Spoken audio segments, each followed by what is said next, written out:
चिराग पासवान, जो कि वर्तमान सरकार में कैबिनेट मंत्री हैं, ऐसे संकेत प्राप्त हो रहे हैं कि वे विधानसभा चुनाव लड़ सकते हैं। ये संकेत अरुण भारती ने दिए हैं, जो कि उनके बहनोई हैं। लेकिन अरुण भारती के संकेत देने से पहले स्वयं चिराग पासवान भी कई बार कह चुके हैं कि वे विधानसभा चुनाव लड़ने की इच्छा रखते हैं। उन्होंने पिछले सप्ताह ही हाजीपुर में विधानसभा चुनाव लड़ने की बात कही थी।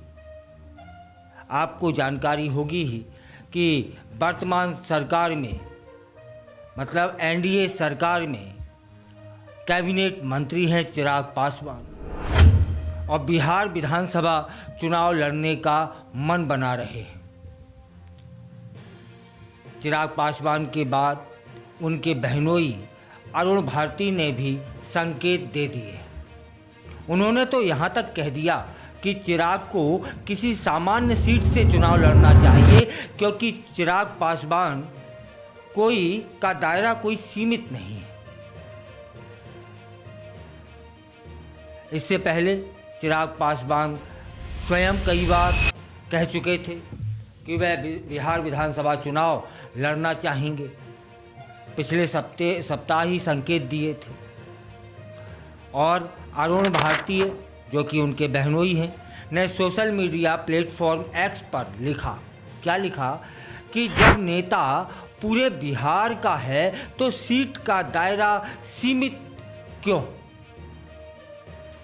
कार्यकर्ताओं की यह भी भावना है कि इस बार चिराग पासवान बिहार विधानसभा चुनाव में किसी आरक्षित सीट से नहीं बल्कि सामान्य सीट से चुनाव लड़ें।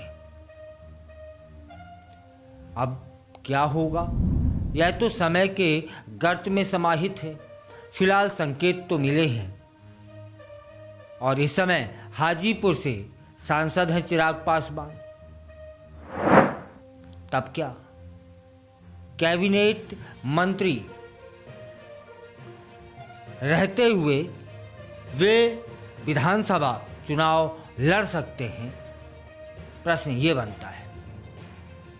उन्होंने 9 जून 2024 को खाद्य प्रसंस्करण उद्योग मंत्री के रूप में शपथ ली थी। उन्हें पीएम मोदी का हनुमान भी कहा जाता है। प्रधानमंत्री मोदी के साथ उनके रिश्ते काफ़ी अच्छे बताए जाते हैं, और दोनों जब कभी मिलते हैं तो पूरी गर्मजोशी के साथ मिलते हैं। ऐसा सभी ने देखा है। चिराग पासवान के चाचा पशुपति पारस ने सांसदों को साथ लेकर एक अलग पार्टी बना ली थी और एनडीए में शामिल हो गए थे। ऐसे में चिराग पासवान के खेमे में कोई सांसद नहीं बचा और एनडीए में शामिल होकर अपने नेताओं के लिए टिकट हासिल किया।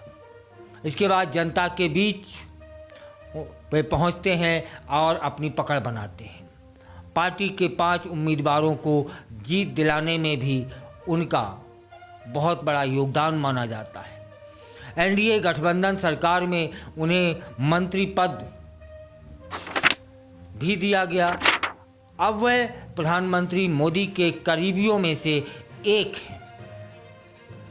उनके पास मंत्रालय है। ऐसे में उनके विधानसभा चुनाव लड़ने की संभावना कम हो जाती है ना। लेकिन उन्होंने स्वयं, अब उनके जीजा ने भी संकेत दिए हैं कि वे बिहार में होने वाले विधानसभा चुनाव लड़ सकते हैं। तब प्रश्न यही है कि क्या मंत्री रहते हुए वे विधानसभा चुनाव लड़ेंगे?